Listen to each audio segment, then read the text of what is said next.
नमस्कार, मैं हूं अमित पालित और मेरे साथ स्टूडियो में मौजूद है मेरी सहयोगी ज्योत्सना पाटनी और साथ में मनीष प्रसाद, हमारे डिफेंस एडिटर, और साथ ही हमारे साथ पूरा पैनल है डिफेंस एक्सपर्ट्स का। और हम लगातार आपको नॉन स्टॉप कवरेज दिखा रहे हैं यूक्रेन और रशिया के वॉर का। और आज 7वां दिन है और 7वां दिन इसलिए अहम हो जाता है। आज की 3 सबसे बड़ी बातें आपको पहले बता दें।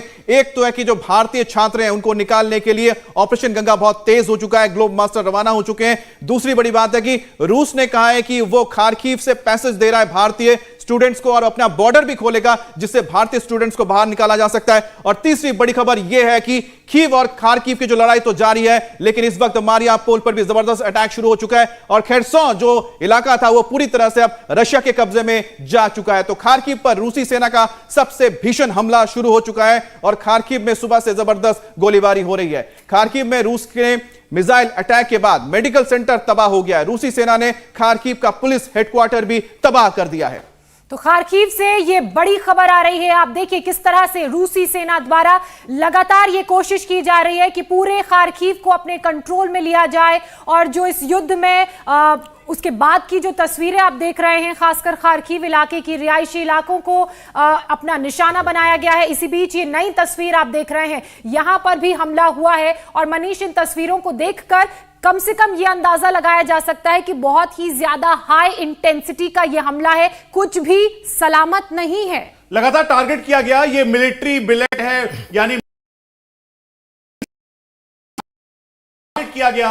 और लगातार एक दो नहीं बल्कि ये पिछले 24 घंटों में इन एरियाज में जो कि capital installations, military installations, command control centre या फिर उनके यूनिट्स थी, उनको टारगेट किया गया और इसीलिए इन सभी एरियाज को लोकेट कर किया गया। तस्वीरों में दिख रहा जो इस समय पूरा एरिया है उस पर लगातार मिसाइल्स अटैक किए गए। यहां तक स्कैंडर मिसाइल का इस्तेमाल किया गया रशियंस के द्वारा ताकि अग्रेसिव ऑपरेशन लॉन्च किया जा सके। और इस समय की एक और बड़ी खबर है कि पैरा ट्रूपर्स पूरे खार्किव को पूरी तरह से कंट्रोल करने की कोशिश में जुट गए हैं। और इसीलिए तस्वीर बिल्कुल साफ दिखती है कि यहां पर आप देखें तो सिविलियन एरियाज के बिल्कुल कंट्रोल में, यहां पे जो वहां के लोकल सिविल डिफेंस के लोग हैं वो अब जो बॉडीज हैं उनको निकाल रहे हैं, जो सिविलियंस इंजर्ड हुए हैं या फिर जो मलबा अंदर है, डेब्रीज हैं, उन सब में चेक कर रहे हैं कि कहीं कोई हानि तो नहीं है। जनरल थापलियाल, किस तरीके से आप इसको देख रहे हैं, क्योंकि खार्किव की तस्वीर बयां करती है कि आने वाला टाइम और क्रूशियल होने वाला है।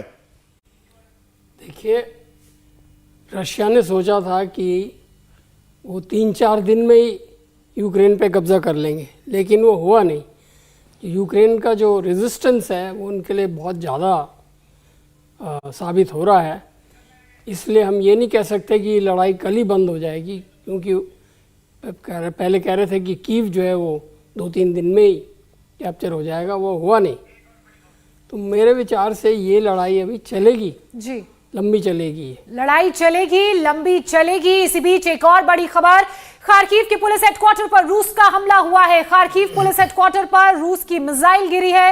रूस के अटैक में पुलिस हेडक्वार्टर की इमारत में आग लग गई है। लगातार ये बड़ी खबर हमने आपको पहले भी बताई थी, किस तरह से पुलिस हेडक्वार्टर एडमिनिस्ट्रेशन पर भी हमला किया गया है। और खार्किव में जो पुलिस हेडक्वार्टर है उसको रशियन फोर्सेस ने अपना निशाना बनाया है। ये वही तस्वीर आप देखिए, टारगेटेड अटैक इसे कहा जा रहा है और मिसाइल यहां पर दागी गई है और उसका इंपैक्ट पूरी इस हेडक्वार्टर की बिल्डिंग में नजर आ रहा है। हालांकि ऊपर के एरिया में ये फायर किया गया है, मिसाइल लॉन्च की गई है और उसके बाद जो पूरा आसपास का जो हेडक्वार्टर का एरिया है, जो बिल्डिंग्स हैं ग्लास की, क्योंकि ये बिल्डिंग है, आप देखिए जो विंडोज हैं वहां पे विंडो शील्ड्स जिस एरिया में इंपैक्ट हुआ है वो टूट चुकी हैं। अगल बगल के जो बिल्डिंग्स के हिस्से हैं वहां पर भी इसका इंपैक्ट नजर आ रहा है। और अमित, जब इस तरह से मिसाइल से हमला होता है तो उसकी इंटेंसिटी समझी जा सकती है और उसका असर इस तरह तस्वीरों में सामने आया है।